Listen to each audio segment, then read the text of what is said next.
করছি সিলেটের দক্ষিণ সুরমায় আন্তজলা কেন্দ্রীয় বাস টার্মিনাল। যে টার্মিনাল নিয়ে বর্তমান সময়ে সোশ্যাল মিডিয়া গরম, টিভি নিউজ গরম, সব জায়গায় কিন্তু দেখা যাচ্ছে একটাই নিউজ, সিলেট কেন্দ্রীয় বাস টার্মিনাল ইউরোপের আদলে সুন্দরভাবে করা হয়েছে।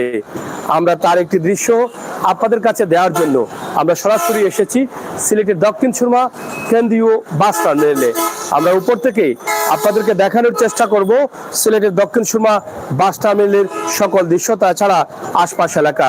আমাদের সাথে যুক্ত থেকে অবশ্যই ভিডিওটি শেয়ার করবেন, সবাইকে দেখার সুযোগ করে দিবেন।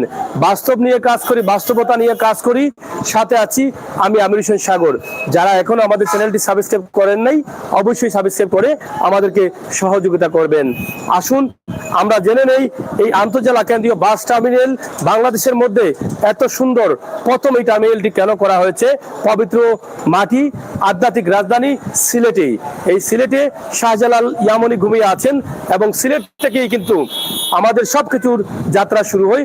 বাংলাদেশ জাতীয় নির্বাচনেও কিন্তু যারা অংশগ্রহণ করেন, মন্ত্রী মিনিস্টার সহ যারা দেশের প্রধান আসনে বসে থাকেন, তারাও কিন্তু এই হযরত শাহজালাল রহমতুল্লাহি আলাইহির মাজার শরীফ জিয়ারতের মধ্য দিয়ে যাত্রা শুরু করেন।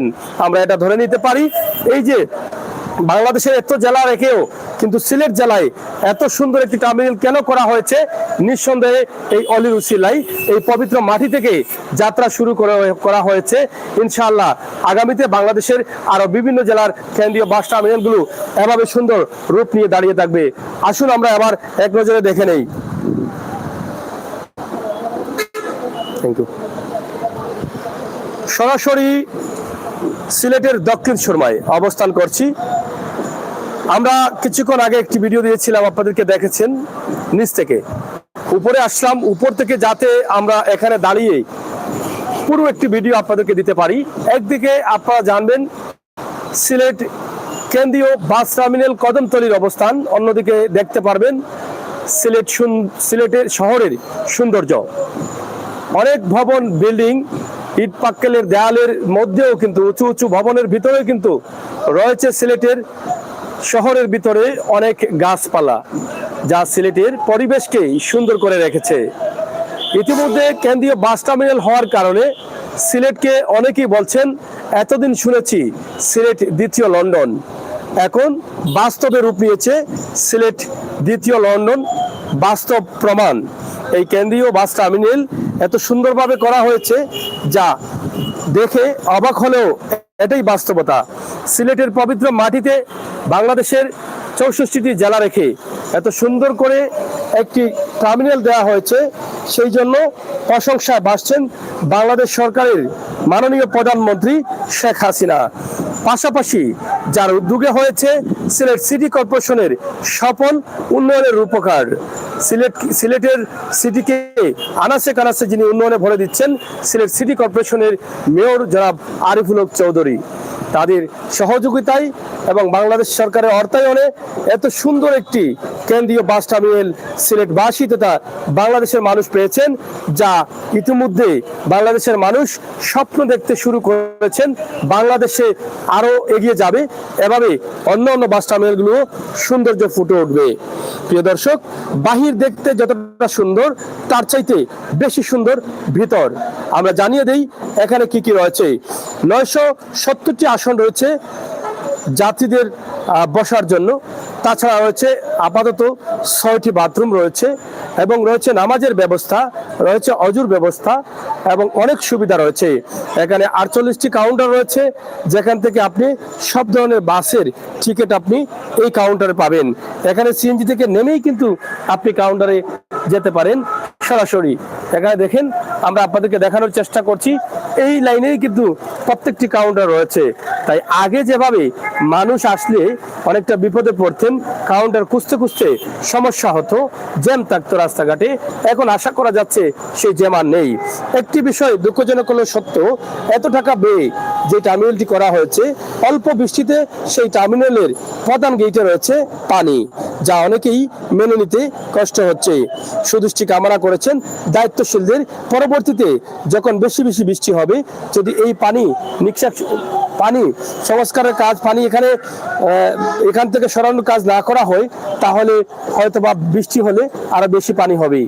আমরা আশা করব দায়িত্বশীলরা এটা দেখে অবশ্যই এই বিষয়টি মাথায় নেবেন এবং সহজে এটা ব্যবস্থা করে দিবেন, পানি নিষ্কাশনের কাজ করে দিবেন। তো প্রিয় দর্শক, আমরা সরাসরি আপনাদেরকে আজকের টার্মিনাল থেকে এক নজরে ছোট্ট একটি ভিডিও দিচ্ছি। যারা আছেন, যারা আসছেন, যারা আসবেন অবশ্যই শেয়ার করে সবাইকে দেখার সুযোগ করে দিবেন। এখান থেকে শুরু হচ্ছে কাউন্টার, এই পাশেই কিন্তু প্রত্যেকটি কাউন্টার রয়েছে। ভিতরে অনেক সুব্যবস্থা রয়েছে যাত্রীদের কোনোভাবে যাতে হয়রানি করা না হয়। তাছাড়া আমরা আরেকটি বিষয় আপনাদেরকে বলিয়ে দিই, পরিষ্কার পরিচ্ছন্নতা নিয়ে অনেকেই অনেকভাবে বক্তব্য দিয়েছেন আমাদের লাইভগুলোতে, যে সিলেটে সুন্দর হয়ে যে কোনো জিনিস বেরিয়ে আসে, পরবর্তীতে সেটা নোংরা হয়ে যায়, ময়লা হয়ে যায়, ময়লা আবর্জনা পড়ে থাকে, সেটার দায়িত্ব কেউ নেন না।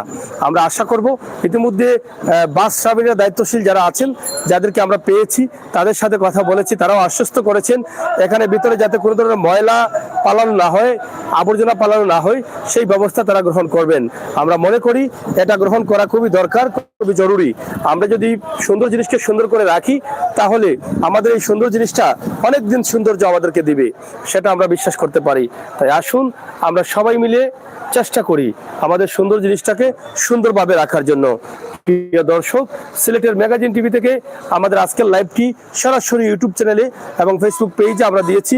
ইনশাআল্লাহ আপনারা শেয়ার করে সবাইকে দেখার সুযোগ করে দিবেন বলে আমরা আশা করছি। আমরা এখান থেকে এক নজরে পুরো টার্মিনাল এলাকাটি দেখানোর জন্য আমরা উপর থেকে এই লাইভটি দিয়েছি। যারা আছেন, যারা আসছেন, যারা আসবেন একটু শেয়ার করে নেবেন। তাছাড়া এখানে বাইরে যে অবস্থা, বাইরে যে বাসগুলো আছে সেটা টার্মিনালের আওতাধীন। লোকাল যে বাসগুলো আছে, যেটা আপনি গলাবাজারে যাবেন, যেটা আপনি জগন্নাথপুরে বিশ্বনাথে যাবেন, অথবা হবিগঞ্জে, নবীগঞ্জে, জকিগঞ্জে যাবেন, সেই বাসগুলোর লোকাল কাউন্টার হচ্ছে এখানে। আপনারা দেখেন এই লোকাল বাসগুলো এখানে রাখার জন্য ব্যবস্থা করা আছে এবং এখান থেকে তারা কিন্তু যাত্রী নিয়ে বিভিন্ন জায়গায় যাচ্ছেন। খুবই সুশৃঙ্খল একটি টার্মিনাল হয়েছে, যা ইতিমধ্যে অনেকের মন কেড়ে নিয়েছে। তো ইনশাআল্লাহ আমরা যে লাইভটি দিয়েছি আপনারা সবাই দেখছেন, শেয়ার করবেন। এবং পার্শ্ববর্তী রয়েছে এখানে রেলওয়ে স্টেশন, সেটাও কিন্তু এই জায়গায় রয়েছে। রেলওয়ে স্টেশনটাও কিন্তু অনেক সুন্দরভাবে যাত্রা শুরু করেছিল, কিন্তু পরবর্তীতে ময়লা আবর্জনায় সেটা নষ্ট হয়ে গেছে। সেই সুবাদেই কিন্তু অনেকে আঙ্গুল দিয়ে দেখিয়ে দিচ্ছেন যে এভাবে এই ঘটনাগুলো ঘটে। তাই বিশেষ করে আমরা একটাই দাবি করব, যাতে সিলেট কেন্দ্রীয় বাস টার্মিনালে ময়লাতে নষ্ট না হয়, ময়লা আবর্জনাতে যেন সৌন্দর্য নষ্ট না হয়, সরকারের এত সুন্দর একটি আয়োজন যেন ধ্বংস না হয়, সেদিকে আমরা সবাই লক্ষ্য রাখতে হবে। তাছাড়া শুধু দায়িত্বশীলরা যদি দায়িত্ব পালন করেন হবে না, আপনি, আমি, আমরা যারা জনসাধারণ আছি, আমরা এই স্টেশনটা, আমরা টার্মিনালটা এখানে ব্যবহার করব, আমরা আসবো বিভিন্ন জায়গায় যাওয়ার জন্য, আমাদেরকেও লক্ষ্য রাখতে হবে যে কোন জায়গায় কি করতে হবে। আমরা যদি সেই জায়গায় আমাদের হাতে ময়লা, কাগজ, ঢোঙা, বোতল আমরা ফেলে দিই, তাহলে সেটা আমরাও কিন্তু এজন্য অপরাধী হয়ে থাকলাম। তাই আমাদের সবাইকে সতর্ক থাকতে হবে, সচেতন থাকতে হবে এবং নির্ধারিত জায়গায় কিন্তু ময়লাগুলো ফেলতে হবে, সেটাই কিন্তু আমরা আশা করি। তো দর্শক, আমাদের ছোট্ট এই ভিডিওটি এই পর্যন্ত ছিল। আপনারা যারা আছেন, যারা আসছেন, দেখছেন, দেখবেন, সবাইকে দেখার সুযোগ করে দিবেন, সেই দাবি এবং সেই আশা রেখে বিদায় নিচ্ছি আমি আমির হোসেন সাগর। আবারও আপনাদের সাথে কথা হবে, দেখা হবে অন্য কোনো ভিডিওতে, অন্য কোনো জায়গা থেকে। যারা সিলেটের ম্যাগাজিন ইউটিউব চ্যানেলটি এখনো সাবস্ক্রাইব করেন নাই, সাবস্ক্রাইব করবেন। যারা সিলেটের ম্যাগাজিন ফেসবুক পেজটি এখনো লাইক দেন নাই, লাইক ফলো করে আমাদেরকে সহযোগিতা করবেন, বাস্তব ভিডিওগুলো উপভোগ করবেন। আপনাদের সকলের সুস্বাস্থ্য দীর্ঘায়ু কামনা করে আজকের এই লাইভটি কেন্দ্রীয় বাস টার্মিনাল সিলেট কদমতলী দক্ষিণ সুরমা থেকে সরাসরি উপস্থাপন করেছি। ভালো থাকুন, নিরাপদে থাকুন এবং আপনাদের মতামত কমেন্ট বক্সে লিখতে থাকুন। মন থেকে উপভোগ করুন। আর সিলেটের এই দৃশ্যটি দেখে আপনার কেমন লাগলো অবশ্যই মতামত জানালে আমরা আনন্দিত হব। বিশেষ করে দক্ষিণ সুরমার পুরো এলাকাটাই মোটামুটি শহর প্রান্তিক এলাকা, আমাদের ক্যামেরার আওতায় নিয়ে আসছি আমরা। ইনশাআল্লাহ আপনাদের সকলের সুস্বাস্থ্য দীর্ঘায়ু কামনা করছি। আপনারা সকল ভালো থাকবেন, সবাই ভালো থাকবেন, নিরাপদে থাকবেন, সুস্থ থাকবেন এবং আল্লাহ তাআলা যেন সবাইকে সুস্থ রাখেন, সেই কামনা করেই বিদায় নিচ্ছি। কথা হবে, দেখা হবে, সেই পর্যন্ত আল্লাহ হাফেজ।